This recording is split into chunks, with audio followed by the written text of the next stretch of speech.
Hello guys, welcome to my channel magics by mom. నేను మీ ప్రసూన. చల్లగా ఉంది కదా క్లైమేట్. ఫస్ట్ మనకి ఏం గుర్తొస్తుంది? చల్లగా ఉంటే క్లైమేట్ బజ్జీలు ఎప్పుడు రొటీన్గా మిరపకాయ బజ్జీనేనా బోరింగ్ అనే పిల్లలకి మనం ఇలా అరటికాయతో బజ్జీలు చేసి పెడతాం. ఒక అరటికాయతో మనకు చాలా బజ్జీలు వస్తాయండి. చాలా క్రిస్పీ అండ్ టేస్టీ బజ్జీలు ఎలా చేయాలో నేను మీకు చూపించబోతున్నాను. ప్లీజ్ ముందుగా ఒక అరటికాయని మనం చక్కగా పీల్ చేసుకుందాం.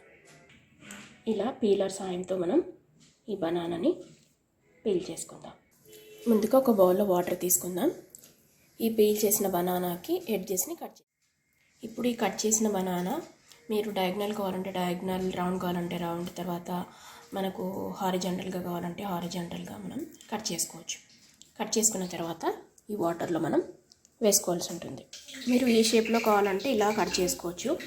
నేను ఇక్కడ అన్నీ హారిజాంటల్గా కట్ చేసుకున్నాను. ఇప్పుడు దీన్ని వాటర్లో వేసుకుందాం. చూడండి, మనకు డయాగ్నల్ షేప్లో చక్కగా ఉన్నాయి కదా అరటి ముక్కలు. ఇప్పుడు మనం ఈ అరటికాయ బజ్జీలు వేయడానికి పిండి రెడీ చేసుకుందాం. అజ్వైన్ వామ్ అండి. అజ్వైన్ అంటే ఇది మనం కొంచెం క్రష్ చేసుకొని మన ఈ శనగపిండిలో వేసుకుందాం. శనగపిండి వేసాను, ఇంకా నేనేం వేయలేదండి. ఇప్పుడు ఈ పిండిలో నేను మంచి కలర్ కోసం ఒక చిటికెడు పసుపు వేస్తున్నాను. ఈ పిండిలో పసుపు వేసుకున్నాం కదా, ఉప్పు సరిపడినంత, కారం 1.5 స్పూను. నేను కొంచెం కారం తక్కువ వేసాను. మీకు కారం ఎక్కువ కావాలంటే కొంచెం ఎక్కువ వేసుకోండి.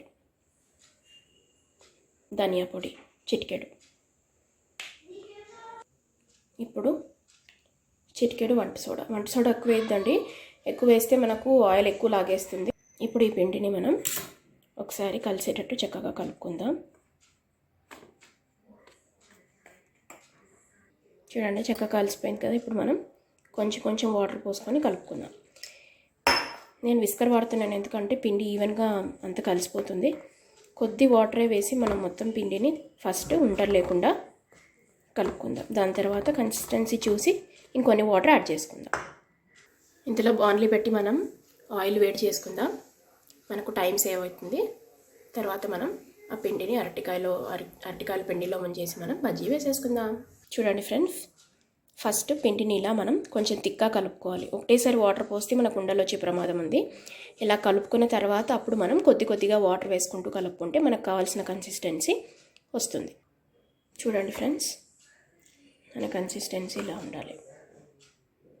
అప్పుడే మనకు ఈ అరటికాయలకి కోటింగ్ బాగా చక్కగా పట్టుకుంటుంది. చూడండి ఫ్రెండ్స్, మన ఆయిల్ కాగిపోయింది. ఇప్పుడు ఈ పిండి మిశ్రమంలో అరటికాయలు వేసి మనం ఇలా అరటికాయ మనం చక్కగా కోట్ చేసుకుందాం. ఇప్పుడు మనం దీన్ని చక్కగా కోట్ అయిన తర్వాత ఆయిల్లో వేసేద్దాం.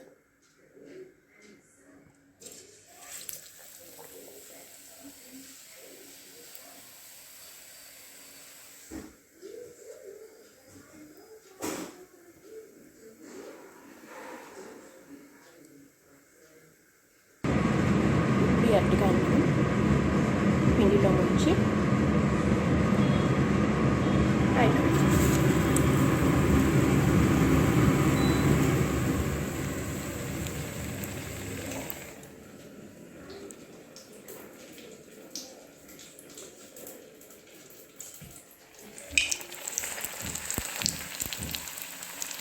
చూడండి, చక్కగా పొంగుతుంది కదా.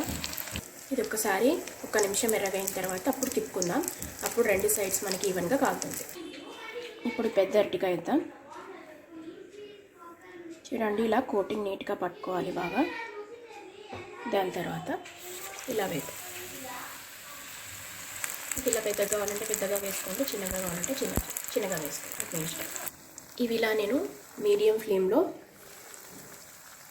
కాలుస్తున్నాను, ఎందుకంటే లోపల మనకు అరటికాయ పచ్చిది కదా, అది మనం హైలో పెడితే సగం ఉడికి ఉడకదు. అందుకనేసి మీడియం ఫ్లేమ్లో పెట్టుకుంటే, లేకపోతే సిమ్లో పెట్టుకుంటే చక్కగా మంచి కలర్ వస్తాయి, క్రిస్పీగా వస్తాయి, ఉడికిపోతాయి కూడా. చూడండి ఫ్రెండ్స్, మంచి కలర్ వచ్చాయి కదా.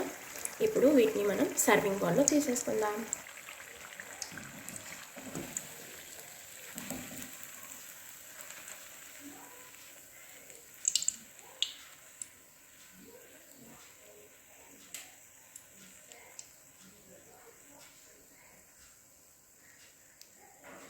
ఆయిల్ అంతా మనం డ్రైన్ చేసేసుకుందాం, లేకపోతే ఆయిల్ ఆయిల్గా ఉంటుంది. ఇప్పుడు మనం ఒక బౌల్లో టిష్యూ వేసేసుకొని వీటిని సర్వ్ చేసుకుందాం.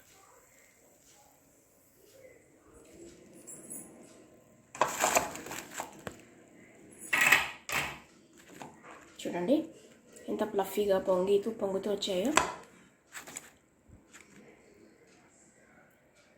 ఇదండి ఇవాళ నా వీడియో అరటికాయ బజ్జీ. ఎలా ఉందో కామెంట్ రూపంలో నాకు తెలియజేయండి. మొదటిసారి చూసినట్లయితే నా ఛానల్ని please don't forget to subscribe and bell ఐకాన్ని ప్రెస్ చేస్తే నా ఫర్దర్ వీడియోస్ మీరు చూడొచ్చు. See you again.